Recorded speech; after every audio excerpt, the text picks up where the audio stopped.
Let's talk about how to buy a home in 2022 and 2023. Okay, so in preparation of this, I want to warn you. This is a warning, everybody. There are two scary headlines that are going to be coming out soon. When you see this on your phone, do not freak out. Stay calm. The two big scary headlines that are coming are recession and bad housing market.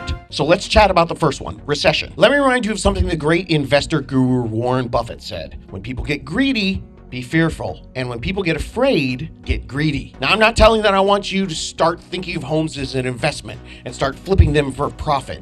Actually, I'm telling you exactly the opposite. See, recession and bad housing market headlines, they're going to get all the clicks because the information is being put out there that the average Joe or Jane homeowner who owns a house already, they're concerned about the economy and the value of their home. So when you hear recession, don't get all salty and let that news slow you down on your home buying plan. Remember, that news is for the home sellers, the people who own their houses. And in this crazy new renters market where it's skyrocketing for most average renters, the best time to buy instead of rent, well, that was yesterday. And when it comes to the recession, a recession does not equal a housing crisis. Those of you watching on YouTube, take a look at this. In the last 6 recessions, in the last 4 decades, housing appreciated 4 out of 6 times and only dropped 2 times. Once in the 1990s, and that drop was less than 2%. And the other drop was the most recent recession that had everyone so scared because it's so fresh in their minds. And it was partially because, if not majorly because, the mispractices in the housing market. That's why that one was so terrible for housing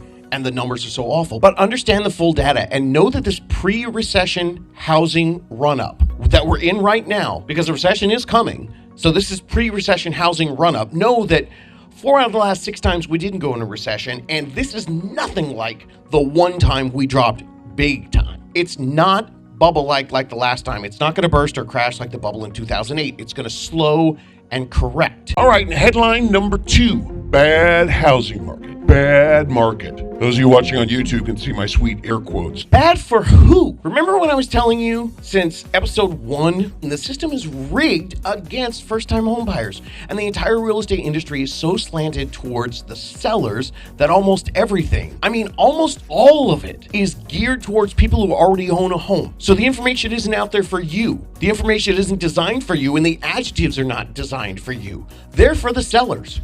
When you hear the real estate news, they're talking about them, not you. That's why I put out 100 of these bad boys to start the revolution and give you, the first-time buyers, the correct interpretation of the headlines. So a bad market, it's like my boys Run DMC say, it's not bad meaning bad, but bad meaning good. 52-year-old Orange County white guy rapping. Sweet.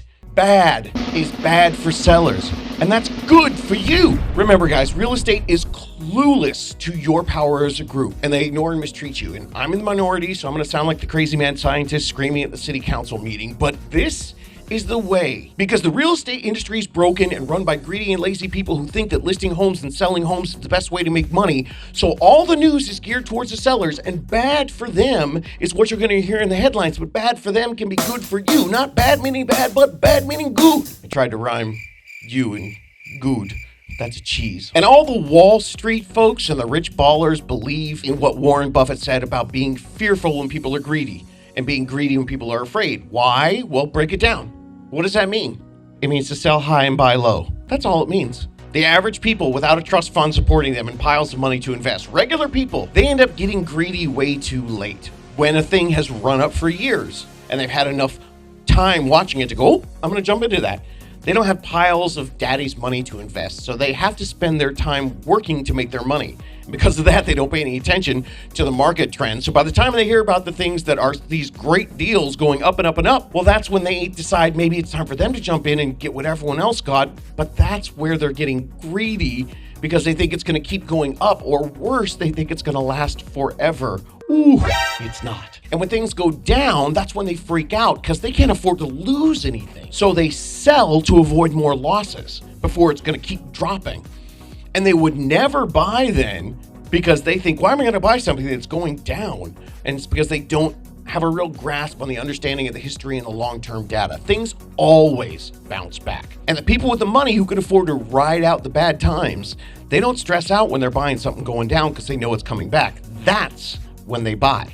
And when things are up, the people with the money, that's when they sell, because maybe they don't even need that asset anyway. So to an average Joe who's been seeing prices go up for a while, and due to FOMO, well, now they decide to jump in at the exact same time that the rich folks are selling. See how it works? That's why in real estate, when the market is described as bad, when it's bad for sellers, that's bad for the average Joe homeowner. But for you, if things get bad and you play the long game, understanding that it will come back, bad is good for you.